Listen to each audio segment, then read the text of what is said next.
Mahigit 100 araw na po ang nakalipas mula nang tayo ay manumpa at manungkulan bilang inyong kapitana sa Barangay Dato sa Dansalan. Ang mga unang araw ng ating pagserbisyo sa ating mga mamamayang Dato sa Dansalan ay talaga namang isang malaking hamon. Ngunit ito ay hindi naging mahirap dahil kasama natin ang ating mga katuwang sa BLGU, ang ating mga masipag na barangay tanod, empleyado, rescue unit, BPAT, ang mga kabataan na siya namang naging walakas at matibay na pundasyon sa pagkamit ng ating mga hangarin para sa Dato sa Dansalan. Nakamit natin ang 100 days accomplishment ng BLGU ng Dato sa Dansalan sa pamamagitan ng pagpapalakas ng ating governance at functionality para sa inyo.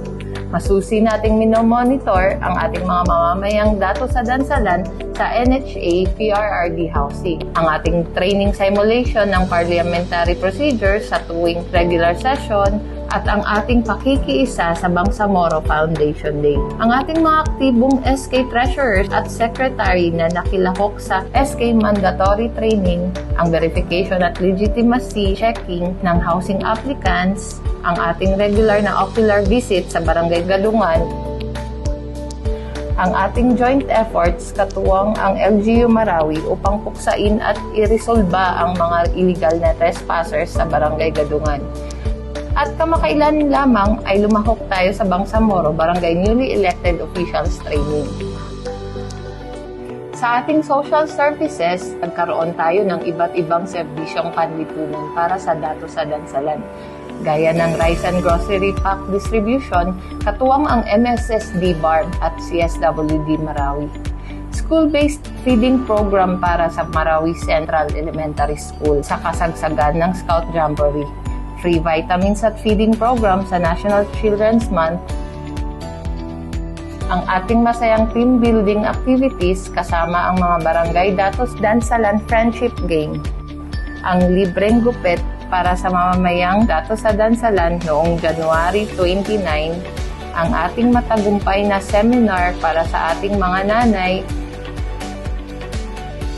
ang ating pamimigay ng mga wheelchair sa ating mga piling PWD beneficiaries, at ang ating malawakang profiling system ng 3 araw para sa ating mga evacuees mula sa Dato sa Dansalan. Para naman sa ating mga programang pangkabuhayan, pinangunahan natin ang Cash for Work program, ang Barangay Dato sa Dansalan Livelihood Program para sa mga small-scale social entrepreneurs upang suportahan ang ating mamamayan sa Dato sa Dansalan. At nakiisa rin po tayo sa Bangsamoro Foundation Anniversary nitong nakaraang buwan lamang sa pamamagitan ng Livelihood Program. Ang programang pangkalusugan ay isa sa mga prioridad ng inyong lingkod para sa mamamayan ng Dato sa Dansalan. Kaya nakiisa tayo sa Blindness Prevention Program ng City Health Office ng LGU Marawi sa serbisyo nilang free eye check-up at free eye glasses. Kasama rin dito ang ating pagbibigay ng lifeline na may libreng vaccination drive. Libreng vaccination programs para sa mga bata, IEC campaigns at launching ng dengue prevention. Ang ating pamimigay ng hygiene kits mula sa Project Tabang. At kamakailan lamang ang ating Dental Health Month sa taong 2024. Isang malaking pinsala at aral ang Marawi Siege para sa lahat ng mamamayan ng Marawi at sa probinsya. Kaya tayo ay nakatuon sa peace and order programs upang sa gayon ay maiwasan at makabangon tayo muli sa nangyaring digmaan at pagkasira ng ating syudad. Sinimulan natin ito sa road clearing initiatives na ating sinundan ng barangay level peace and conflict training katuwang ang NCMF. Ang ating programang drug testing para sa kaligtasan ng ating mamamayan ng Dato sa Dansalan, ang ating mga lupong taga-pamayapa na umaareglo at umayos sa mga iba't ibang problemang pambarangay, na sinundan rin ng pagpapalakas nito sa pamamagitan ng pagbuo ng lupong taga-pamayapa council, anti-violence against women and children at barangay peace and order council.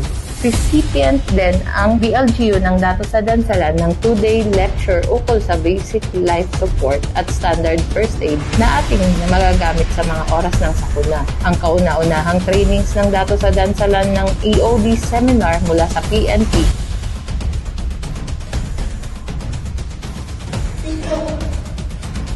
Kausapin mo, bakit ka na demo, ano pangalan mo, ano ba, galing galing. IEC Awareness Campaign. Siguro, may tama lang siya dito, gising siya, okay siya, ulit. Kung nandiyan kayo, bystander, no? Pwede kong gano'n yung tali ko po. At training mula naman sa PFP Marawi.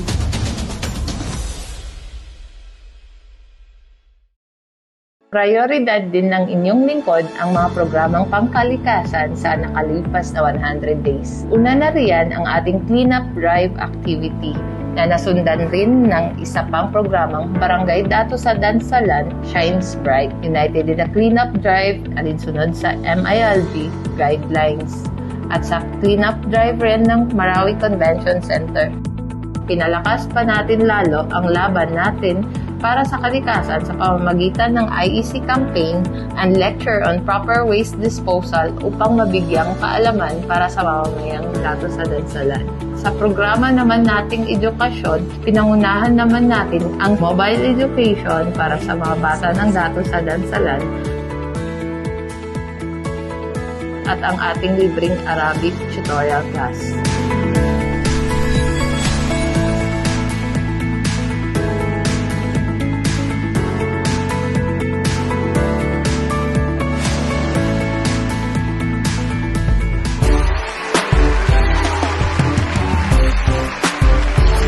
Sa likod ng lahat ng ating mga serbisyong pampublikong nagawa ng Datos sa Dansalan, may tuturing kong napakalaking tagumpay ay ang ating pagtutulungan.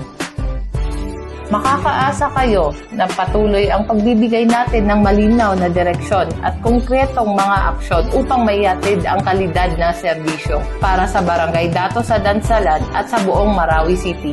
Kaagapay si Mayor Mahul Usman Gandamra at ang ating ABC President, Dr. Kamid Usman Gandamra Jr.